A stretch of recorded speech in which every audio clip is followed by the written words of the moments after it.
4h19. Voltamos a falar da mega operação no Rio de Janeiro, agora com o ex-chefe do Comando de Polícia Pacificadora em 2013 e 2014, autor do livro O Fim da UPP, 500 dias no fronte da pacificação, Coronel Frederico Caldas. Bem-vindo ao Estúdio CBN. Boa tarde, Tatiana. Boa tarde a todos os ouvintes da CBN. Coronel, de ontem para hoje, a gente já ouviu muita gente que já fez parte da polícia, jornalistas que cobrem segurança pública há muito tempo, estudiosos e pesquisadores desse assunto, e temos ouvido muitas críticas à operação. Defendida hoje pelo governador Cláudio Castro, pelos secretários ligados à segurança pública no Rio de Janeiro. O governador chegou a dizer que a operação foi um sucesso. A minha pergunta é muito direta. O que foi bom nessa operação? É muito difícil a gente falar diante de um quadro tão complexo que foi essa operação de ontem, com os resultados. Sempre que tem resultado morte, faz com que a gente reflita. Mas acho que o mais importante do que definir, do que classificar os resultados dessa operação, é pensar nas causas, né? E a que ponto o Brasil chegou, em especial o Rio de Janeiro. Eu sou um crítico muito contundente do governo federal, de todos, sem exceção, e faço muita questão de dizer, e com muita clareza, todos, para tentar descaracterizar qualquer questão política e ideológica na minha fala. Nenhum governante foi eficaz, foi efetivo na questão da segurança pública, nenhum mandatário do país, desde Fernando Henrique para cá. Então, isso reflete exatamente esse estado caótico que a gente vê hoje no Rio de Janeiro, que é um reflexo muito duro, muito difícil que as pessoas estão vivendo, mas que, de modo geral, expressa exatamente essa incompetência, essa leniência do governo federal com a questão das drogas e das armas. Eu me lembro, Tatiana, impressionante, eu estava agora me lembrando, em 1995, portanto, há 30 anos, nós expusemos no quartel-general da Polícia Militar no Rio de Janeiro, as armas apreendidas naquele momento. Foi uma situação estarrecedora, porque havia fuzis AR-15, Sig Sauers, e havia uma preocupação muito grande como essas armas estavam entrando, como essas armas estavam chegando no Rio de Janeiro. Então, assim, isso, de alguma maneira, faz parte da origem desse quadro tão complexo que a gente está vivendo hoje. Então, a gente chegou realmente no fundo do poço. O Rio de Janeiro está no fundo do poço. O Brasil está numa rota que eu julgo muito tristemente, eu digo, uma rota irreversível. Não vejo solução. Fala-se na questão da PEC da segurança. Eu não tenho dúvida de que agora o Congresso vai ter uma corrida na questão da segurança pública, porque as pesquisas estão mostrando que as pessoas não suportam mais viver nesse quadro de violência, não suportam mais viver sob o jugo do tráfico, das barricadas, enfim. Então, mais do que avaliar ou classificar essa operação, eu acho que a gente precisa pensar nas causas, né? Eu ouço muitos especialistas falando, tem que ter inteligência, tem que ter integração. Pô, isso é óbvio, a gente sabe o que tem que fazer. A questão é como fazer, né? Como fazer nesse quadro que a gente vive hoje, às vésperas de uma eleição complicada. A gente sabe muito bem que o país está polarizado e os estados, cuja responsabilidade direta pela segurança pública também estão, de alguma maneira, com muita dificuldade de gerenciar isso, porque esse é um quadro nacional. O que aconteceu no Rio de Janeiro, na verdade, ela expressa, é claro que numa proporção muito maior, o que está acontecendo no Brasil como um todo. Por quê? Eu falo isso no meu livro, você mencionou meu livro de 2018, eu falo sobre isso, né? As facções criminosas, elas ganharam uma proporção nacional.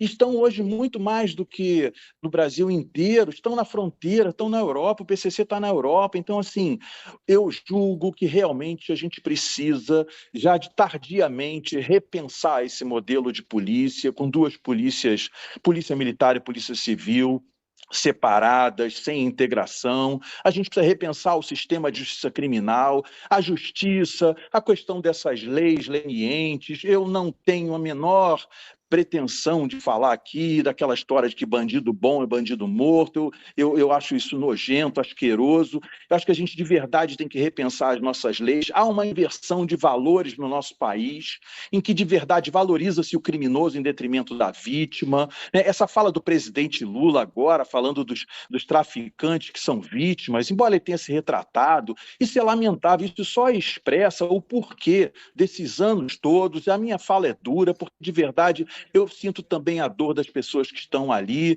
né? Eu trabalhei no Complexo do Alemão ali por 2 anos, né? Minha base era ali no Complexo do Alemão, conheço muito bem aquela área, eu sei muito bem também a dor de quem mora ali, do Coronel. morador, a perda dos policiais, quer dizer. Então, de verdade, a gente chegou num quadro muito grave, muito grave. Então, ficar falando como, o que fazer, todo mundo sabe, inteligência, a inteligência não consegue prever um quadro tão complexo, mas a gente precisa repensar todo esse modelo. A gente precisa repensar por que se aprende sem armas numa operação como essa, de onde estão vindo essas armas. Então, assim, fala-se na questão das Forças Armadas, da utilização das Forças Armadas. Eu divirjo desse tema, não acho adequada a utilização das Forças Armadas em ações de segurança pública, porque são valorosos, são profissionais muito capacitados, têm muito respeito pelas Forças Armadas, mas as Forças Armadas têm que estar atuando nas fronteiras, por onde estão entrando essas armas. Nosso país ele é um verdadeiro queijo suíço por onde entram drogas e armas. Essa é a verdadeira gênese, Tatiana, essa é a verdadeira gênese, ouvinte da CBN, desse quadro tão grave que a gente vê no Rio de Janeiro, Sim. mas que, de modo geral, está no Brasil como um todo. Coronel, já que o senhor conhece bastante o alemão, gostaria da sua avaliação, não sobre uma inteligência, mas sobre uma estratégia que foi utilizada ontem, que foi a seguinte: montaram o que chamaram de um muro do BOPE, que foi... Os policiais entraram pela área da Serra da Misericórdia para cercar os criminosos e empurrá-los em direção à mata, e aí houve o confronto. Que estratégia foi essa? Qual é a sua avaliação sobre isso? Essa é uma estratégia clássica utilizada pelas forças especiais, pelo BOPE, né, que denomina essa estratégia de martelo e bigorna. É uma tentativa exatamente de levar os marginais para uma determinada área em que possa causar o mínimo de efeito colateral de pessoas inocentes feridas e atingidas. Ali a gente sabe, tem aquela Serra da Misericórdia, tem a área da Vacaria. É uma região muito complexa, né? Quando se fala em ocupar o Alemão, quando se fala numa operação, a gente está falando de uma área, de uma região muito ampla, muito grande, com inúmeras entradas e saídas, com um fluxo de pessoas que estão ali o tempo todo transitando, com becos, com vielas, muitas das quais inacessíveis. Então, assim, não é uma operação fácil, não é. Planejar, operar naquele terreno não é fácil, não é uma situação simples. É muito fácil falar daqui, eu fico, inclusive, preocupado de repente, falar alguma coisa de maneira inadequada, porque fico imaginando a complexidade dos policiais que estavam ali, a temeridade dos próprios moradores que vivenciaram esse momento tão triste, tão difícil. Então, assim, de verdade, essa estratégia ela faz sentido na medida em que a gente vê, por exemplo, nas imagens, nos vídeos, a quantidade de marginais que havia, né? E é um equívoco imaginar que a polícia vai para uma operação dessa para matar deliberadamente. Ninguém sai de um quartel disposto vou matar 10, vou matar... Isso, sabe, de que houve uma chacina, sabe? Então, assim, essa fala ideológica, essa fala contaminada por questões políticas e ideológicas é que está levando o nosso país para o fundo do poço, sem uma solução de curto prazo. Não de verdade, aquela área, eu estou falando isso porque realmente sabe, dessa experiência que eu pude viver ali, foram 2 anos ali dentro, trabalhando ali, ouvindo os moradores, vendo o drama dos nossos policiais. É uma situação complexa demais para a gente ficar com esse discurso político, ideológico, que não nos leva a nada. Aliás, só nos levou a esse cenário que a gente está hoje.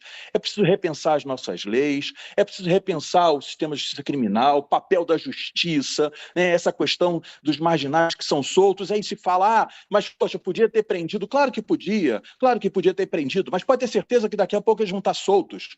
Pode ter certeza, eu garanto a vocês que daqui a pouco tempo esses marginais estarão soltos por diversas razões, por diversas questões da justiça. A gente sabe que o Ministério Público tem um papel fundamental nesse processo de controle das polícias, e certamente haverá de fazer todo um olhar muito atento a essa questão da operação, todo esse resultado, a questão das perícias, né? O local do crime, os corpos, a perícia vai esclarecer bastante coisa. Então, assim, é preciso que nós tenhamos coragem, né? As pesquisas estão dizendo, as pessoas não suportam mais, as pessoas não aguentam mais viver sob o jugo da milícia, é o comércio que tem que pagar, é o PCC que está nos postos de gasolina, que está na Faria Lima. O Brasil não suporta mais isso, e as pesquisas estão indicando. Pois não. Desculpa interrompê-lo, mas é que a gente já está aqui em cima da hora. Eu queria fazer uma pergunta para o senhor sobre a importância também de uma corregedoria forte nas polícias. Por quê? Um exemplo, né? Uma investigação da Polícia Federal revelou, por exemplo, conversas entre traficantes do Alemão e comandantes do policiamento ali na área do Alemão, essas conversas, no caso, em novembro de 2022. A gente sabe que é um caso e que existem outros, né, desse aparelhamento da polícia e de casos de corrupção. Qual a importância de uma corregedoria forte para a gente enfrentar o crime organizado também por esse aspecto? Você tocou num assunto muito importante, que é a questão da corrupção policial e de como está infiltrada essa corrupção na nossa sociedade, nos poderes públicos. De verdade, a corrupção ela é também parte justifica muito isso. Há, sem dúvida alguma, uma infiltração e um nível de corrupção absurdo nas polícias do Brasil como um todo, no poder público como um todo. Você foi muito feliz em trazer essa questão da corrupção, porque, de verdade, ela expõe, né, um lado podre, esse lado sujo. E não é só das instituições policiais, não. As instituições policiais são a face mais visível e mais repugnante dessa questão da corrupção. Mas, de verdade, ela ajuda, sim, a explicar esse conluio do policial com o traficante, ele ajuda a explicar o porquê de muitas das situações. Eu vivi muito disso, né? Vivi muito disso durante o meu comando. Infelizmente, não tive muito apoio, inclusive com situações delicadas de morte de policiais por conta de corrupção. E aquele momento a PM estava vivendo um quadro grotesco de corrupção. Então, eu sei muito bem o que você está falando, você tem muita razão em trazer esse tema. Realmente, a corregedoria ela é fundamental, uma corregedoria externa, independente, que seja capaz efetivamente de investigar, porque realmente a gente sabe a complexidade que é para a própria polícia investigar e cortar na porta a carne, porque mesmo em situações como essa, há corrupção interna, e eu de verdade reputo, né, essa questão do papel do governo federal, mas eu não descarto a importância tão grande da questão da corrupção para justificar também esse quadro tão perverso que a gente está vivendo nos dias de hoje. Coronel Frederico Caldas, ex-chefe do Comando de Polícia Pacificadora em 2013 e 2014, autor do livro O Fim da UPP, 500 dias no fronte da pacificação. Muitíssimo obrigada por estar conosco hoje nessa cobertura especial. Coronel, uma boa tarde ao senhor. Boa tarde a todos, boa tarde aos ouvintes da CBN. Muito obrigada. Boa tarde.